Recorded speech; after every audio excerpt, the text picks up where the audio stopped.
필승!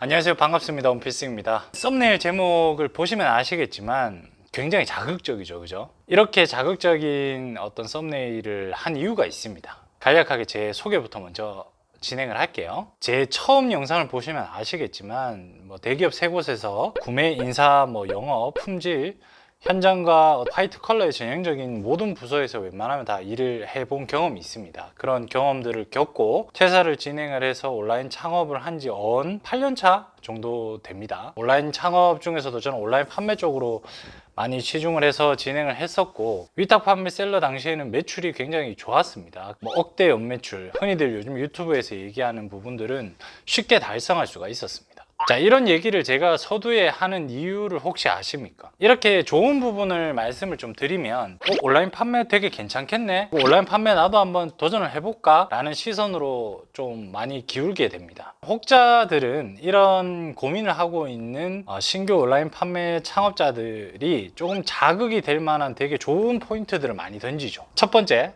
무점포 창업, 소자본 창업, 무재고 창업, 무자본 창업. 두 번째, 컴퓨터만 있으면 사업은 가능하다. 세 번째, 억대 연매출을 쉽게 달성한다. 물론 이 중에서 틀린 말은 하나도 없습니다. 저 또한 쉽게 받아들일 수 있게끔 이런 키워드들로 많이 얘기를 하곤 하죠. 하지만 이 온라인 유통에서는 성공할 확률이 저는 3%도 안 된다고 생각을 합니다. 제가 말씀드리는 성공은 돈이 좀 돌아가네?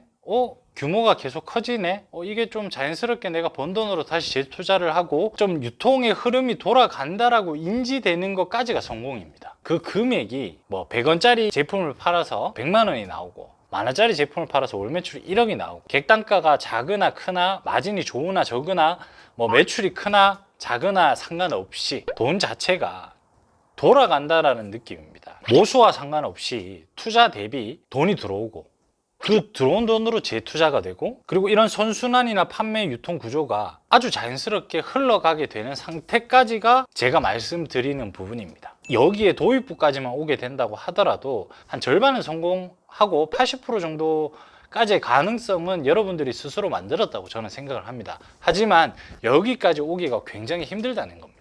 제 이야기를 들으면 크게 두 가지 방향으로 생각을 하실 수가 있겠죠. 첫 번째로, 싸게 사와서 비싸게 팔면 되는데 억대 연매출도 아니고 사실 그 정도 돌아가네 라고 인지를 하는 게 왜 3%밖에 안 되냐. 그리고 두 번째로는 타당성 있는 말이야. 여러분들은 제 이야기를 들었을 때 첫 번째 반응과 두 번째 반응 중에서 어떤 것들을 좀 생각을 하셨나요? 1번을 택하신 분들은 아마 이 온라인 유통 또는 유통에서 직접 10원짜리 하나라도 유통을 해보지 않으셨던 분들일 확률이 높습니다. 그리고 2번을 선택하신 분들은 10원짜리 또는 100원짜리 하나라도 직접 유통을 한번 해보셨던 분들일 가능성이 높습니다. 여러분들이 가장 많이 하고 있는 착각 중에 하나가 해외 구매 대행, 그리고 위탁 판매, 그 다음에 중국에서 사입해서 판매를 하는 이 모든 것들이 이 뿌리는 유통이거든요. 이 유통업에 치중되어 있는 판로나 모든 순환하는 과정의 어떤 흐름이 온라인상에서 존재할 뿐인 겁니다.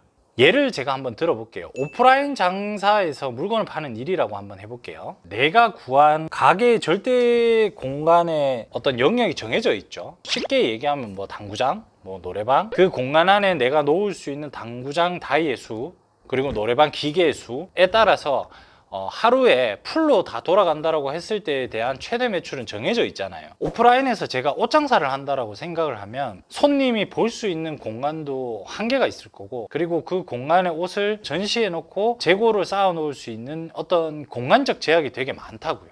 이 똑같이 옷을 파는 장사를 한다고 가정했을 때 이거를 온라인 판로로 딱 가져오게 된다면, 그 가져와서 이것을 잘 파는 방법을 알기만 한다면 여러분들은 하루하루 매출이 여러분들이 감당할 수 없을 만큼 커질 것이고, 잠을 자는 동안에도 매출은 계속 성장하게 될 겁니다.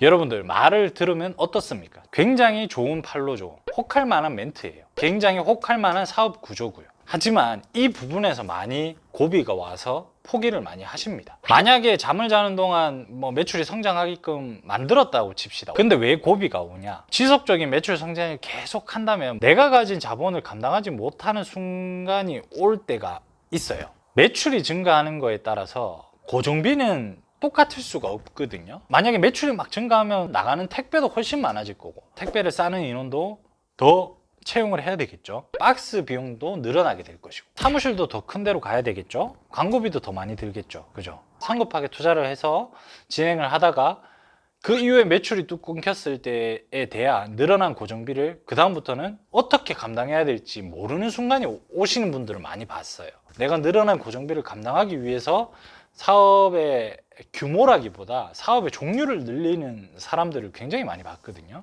사실 어떻게 보면 행복한 고민이죠. 불특정 다수에게 상품을 판매할 수 있는 판로를 늘려 매출을 대부분 키우는 게 거의 베이스일 겁니다. 하나의 제품이 지속적으로 성장하는 것 자체가 한계가 있다는 점을 부딪힐 겁니다. 이렇게 돼버리면 고정 고객보다는 특수한 상황과 시대적인 어떤 배경과 유행과 아이템으로 매칭이 돼서 매출이 증폭되는 경우가 많기 때문에 잘 되더라도 그 이유를 정확하게 잘 분석을 못해요. 떨어진 매출을 다시 끌어올릴 수 있는 방법을 몰라요. 내가 소싱한 상품을 탁탁 넣을 때마다 막 계속 터지는 그런 사람이 있으면 제 채널에 한번 나와주시면 좋겠지만, 사실 그런 사람 저는 본 적이 없거든요. 그리고 온라인 사업은 많은 사람들이 하는 이유 중에 하나가 뭐냐면 리스크가 작다라고 생각을 해요. 유동인구가 많은 상가를 잡아야지만 매출이 잘 나오는 형태가 아니잖아요. 리스크를 감가할 수 있는 많은 포인트들이 온라인 창업에서는 가능해요. 그래서 리스크를 두려워하는 사람들이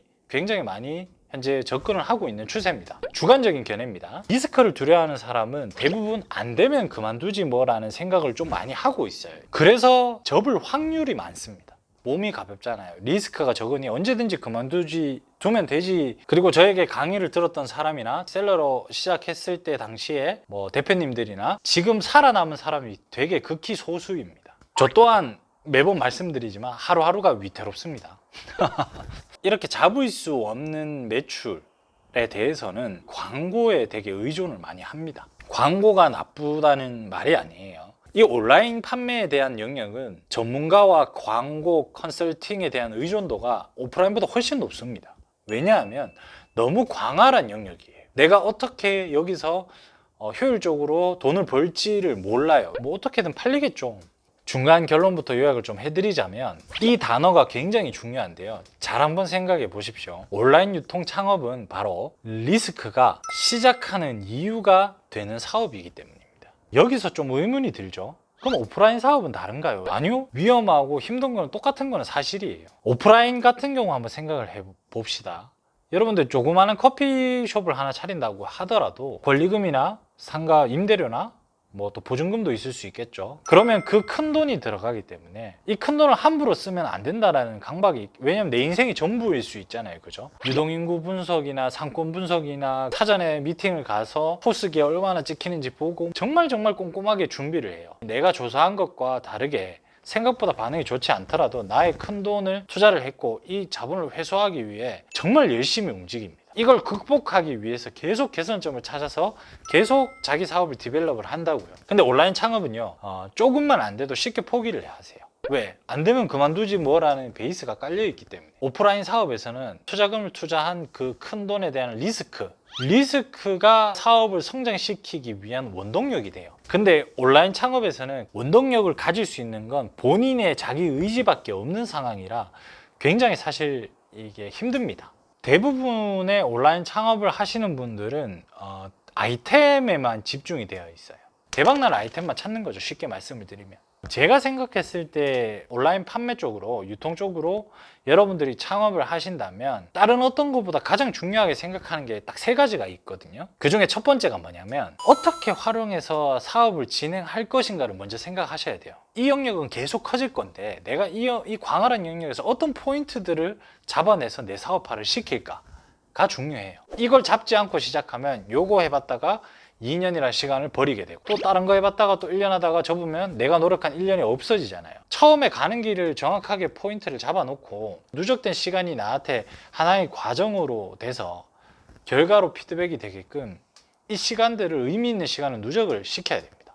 그리고 두 번째로는 직접 광고와 마케팅을 해보면서 경험에 의한 표본의 확률치를 좀 얻어내셔야 돼요. 물론 이 2번의 과정은 사업을 진행하면서 초창기에 같이 진행을 하셔도 되겠죠. 이게 굉장히 중요합니다. 광활한 영역일수록 우리가 믿을 수 있는 건 나 자신밖에 없어요. 사장님 본인이 직접 내가 선택한 영역에서 마케팅과 광고나 판매 개수나 내가 생각한 부분의 표본 경험치들에 대한 숫자들을 누적시키면서 계산해 나가는 노력이 필요해요. 그리고 세 번째로는 이건 당연한 건데 지속적으로 마케팅과 온라인 영역에 대해서 공부를 좀 많이 하셔야 돼요. 이건 저도 지금 하고 있는 상황인 거고, 온라인은 정말 급변하는 시장이기 때문에 플랫폼들의 어떤 흐름과 제품을 파는 유행이 또 다르거든요. 그래서 그런 것들을 캐치하는 능력들을 지속적으로 공부를 하셔야 돼요. 온라인 창업을 공짜로 한 달에 100, 200을 벌 수 있는 어떤 이런 인식을 가지고 들어오셨다면 거의 다 버티지 못하실 거라고 저는 생각을 하고요. 내가 하나의 사업체를 운영을 한다라는 좀 무거운 마음을 가지고 제가 말씀드린 세 가지 포인트를 철저히 잘 이행을 하신다면, 여러분들이 뭐 위탁 배송을 하건 뭐 사입 판매를 하건 그 해외 구매 대행을 하건 어떤 판매 방법을 선택을 하셔도 대박이 나실 겁니다. 그거는 제가 진짜 자신할 수 있습니다. 결론은 치밀하게 정말 준비하고 공부하고 온라인 사업에 정말 진지한 자세로 임하신다면 지금 이 영상을 보시는 여러분들도 모두 3% 안에 들어오실 거라고 자신합니다. 쉽게 접근하고 쉽게 포기하고 쉽다고 생각하지 마십시오. 이상 긴 영상 봐주셔서 감사합니다. 이상입니다. 필승!